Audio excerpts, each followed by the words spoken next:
Why, hello, ladies and gentlemen. I'm going to be gone Tuesday, and so your assignment is to watch this video by class Wednesday. It is 8.7 in the CED, developments in Europe in the interwar period, and I'm just going off the cuff. I'm literally driving back from St. Louis right now.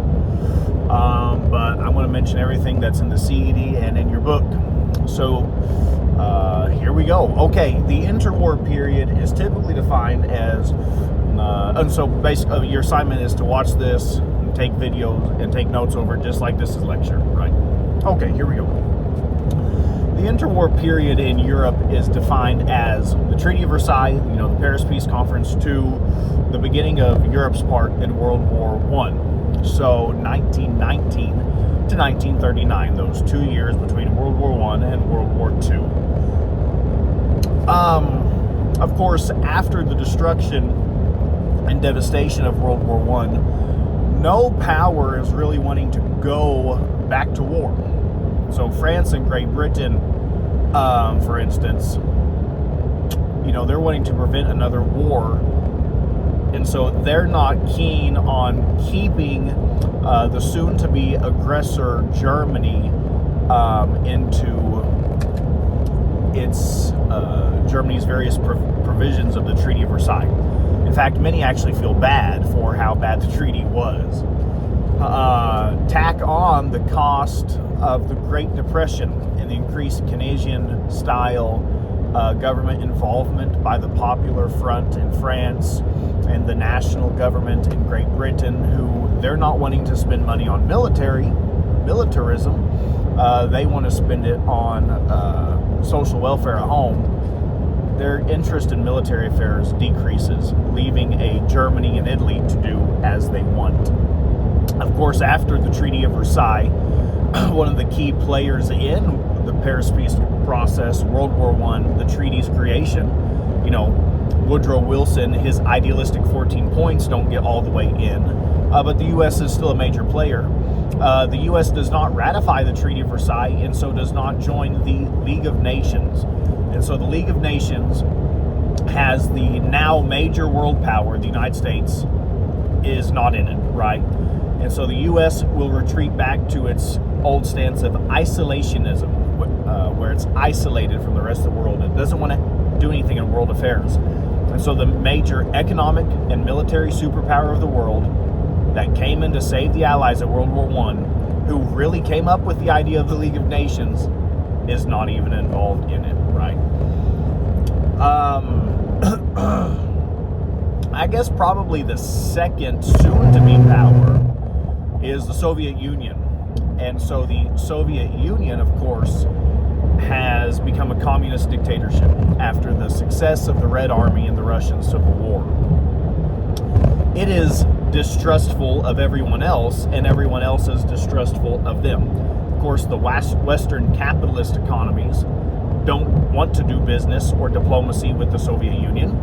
In fact, they had fought and supported with foreign legions and help for the White Army in the Russian Civil War, right? The Soviet Union, likewise, does not want to do business or diplomacy with them. So there's a general distrust that's only seen not only after the Russian Civil War, but after the Civil War in Spain. And so what's going on in Spain at this time is a socialist, communist, Republican government is elected. And this upsets a lot of the monarchist and military people in Spain, who kind of see the liberalization of Spain as the epitome of its decline since Unit 2, Unit 3. There's a specific general who's in command in the Spanish colonies in Spanish Morocco.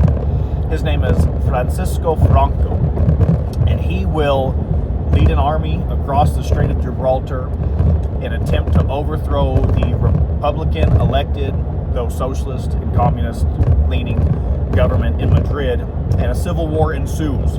To make a long story short, the fascist governments now, Italy and Germany, Mussolini and Hitler, will help Franco And the Republican, national government in Madrid of Spain is helped not by Great Britain, France, and the United States, but is helped only by the Soviet Union.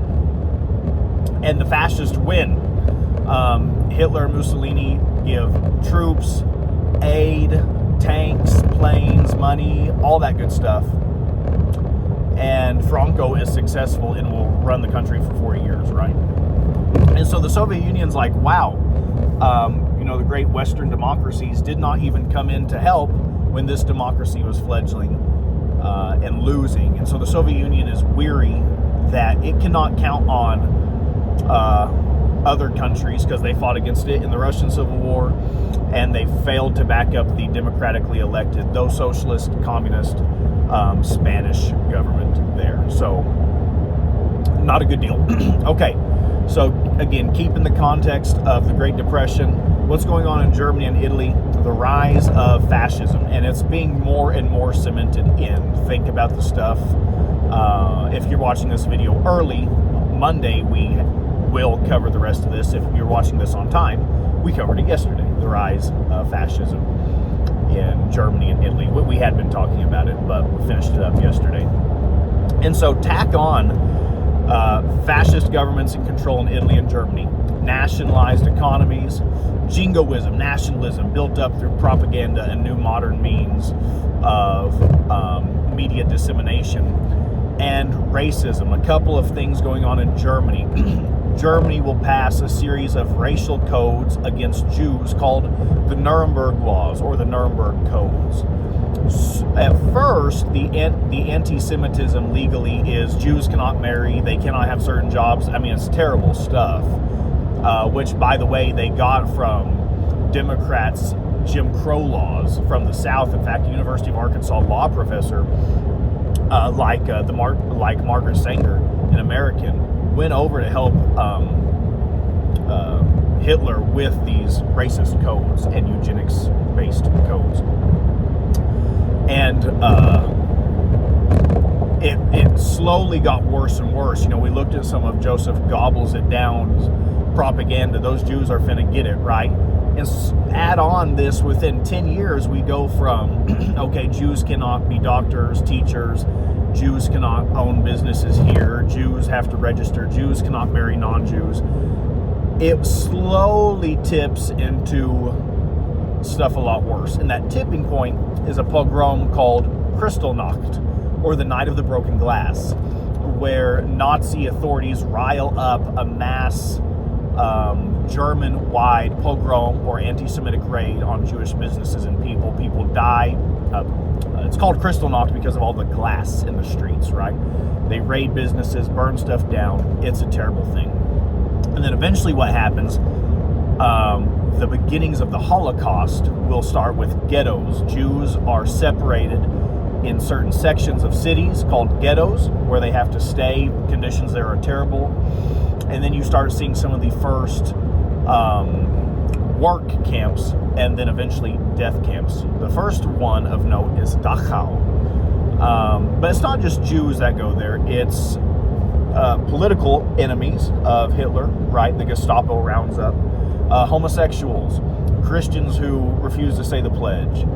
It's people who are hiding all of these people. It's black people. It's disabled people. In fact, some of Hitler's first eugenics policies, including abortion, sterilization, and euthanasia, take place on who they deemed useless eaters, disabled people with mental defects, right? Some terrible stuff that was going on there. But we'll get into the Holocaust later because it really kicks up after the Wannsee, the Wannsee Conference in World War II. Okay, so all this is going on at home in Germany. On the foreign front, Germany is making moves, and the other countries do not stop it.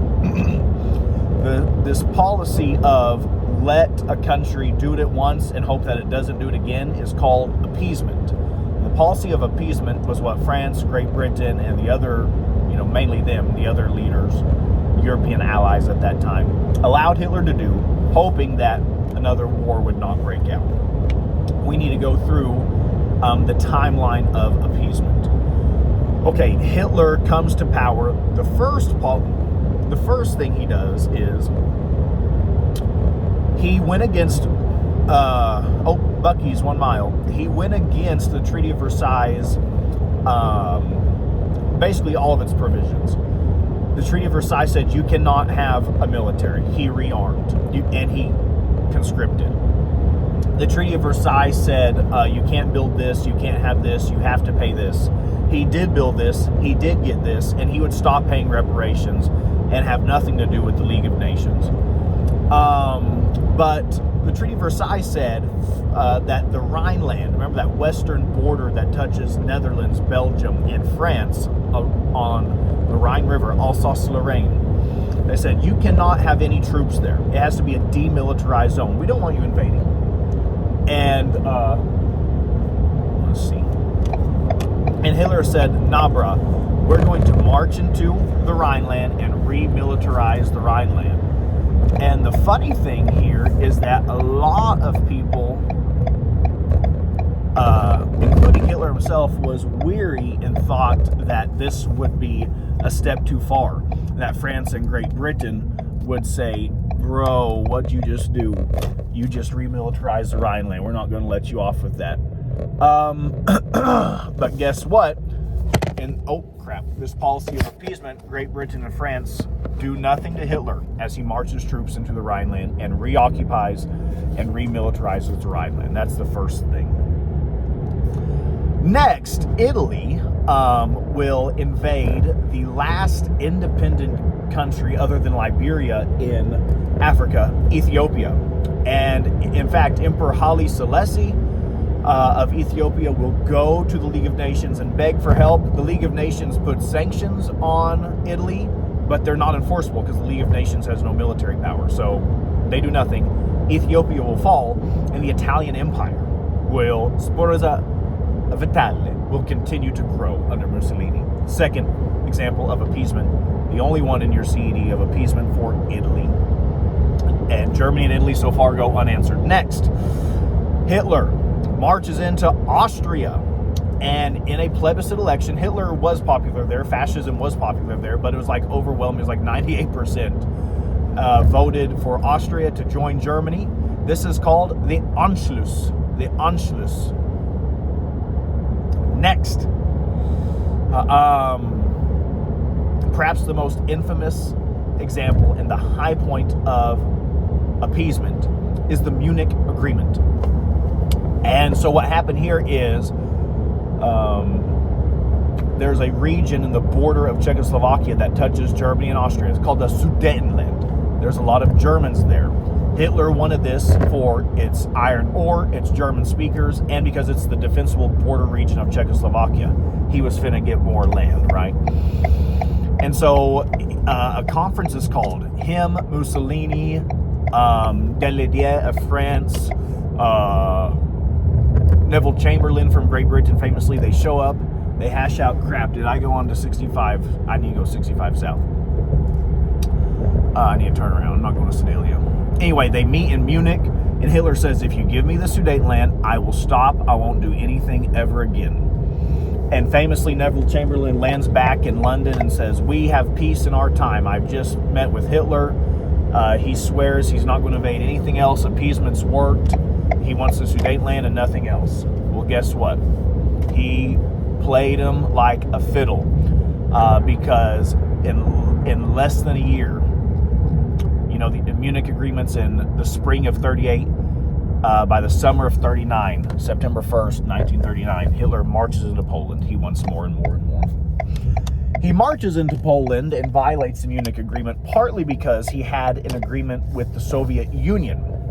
Of course, the Soviet Union distrusts Great Britain and France for all the reasons. They're Western capitalist democracies, not a communist dictatorship. They fought against him in the Russian Civil War, and that's not cool. And they didn't back him up in the Spanish Civil War, right?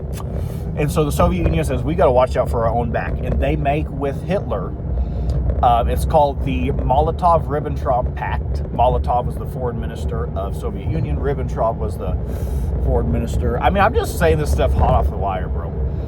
Foreign minister of Germany. And it's also called the Nazi-Soviet Pact or the Nazi-Soviet Non-Aggression Pact, whatever. Nazi-Soviet Treaty. You can call it whatever you want. Where they will agree not to go to war with each other and to divide Poland in half. And so that's what happens. September 1st, 1939, Hitler invades Poland.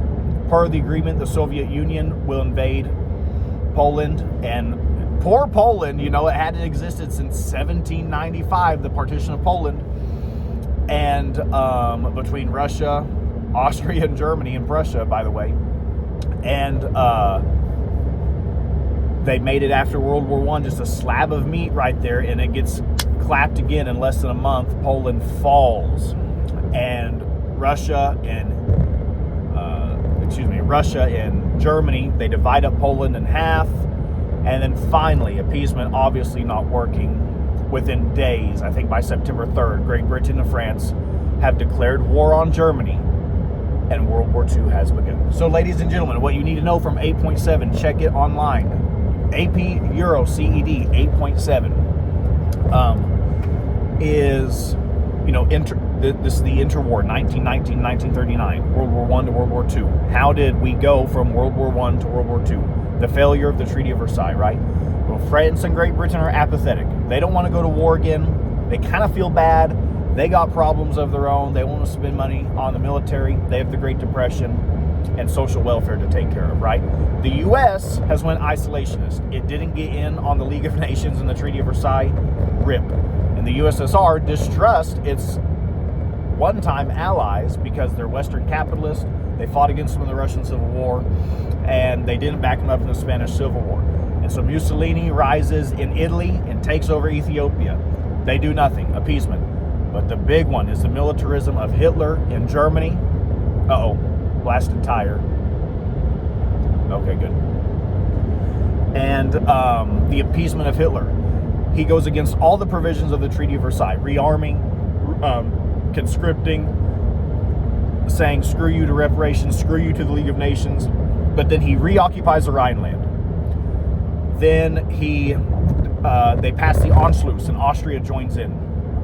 The Munich Agreement, we'll take the Sudetenland. We won't do anything else. But then he invades Poland. He wanted that little bit of Poland. By the way, it's a little strip called the Polish Corridor. When Poland was made, they wanted to give Poland a port, and they did, called the city of Danzig. But Hitler said, no, that's part of Germany, so we're taking it. Ha-ha! And he thought maybe no one would do anything, right? But a couple days later, France and Great Britain do declare war. Not the Soviet Union in Germany yet, because of the Nazi-Soviet Non-Aggression Pact. They divide up Poland. Ladies and gentlemen, it's September 1st, 1939. Okay, make sure you've watched this by Wednesday. Take notes over it. Be ready for an assessment over it on Wednesday. All right, love you all. See ya.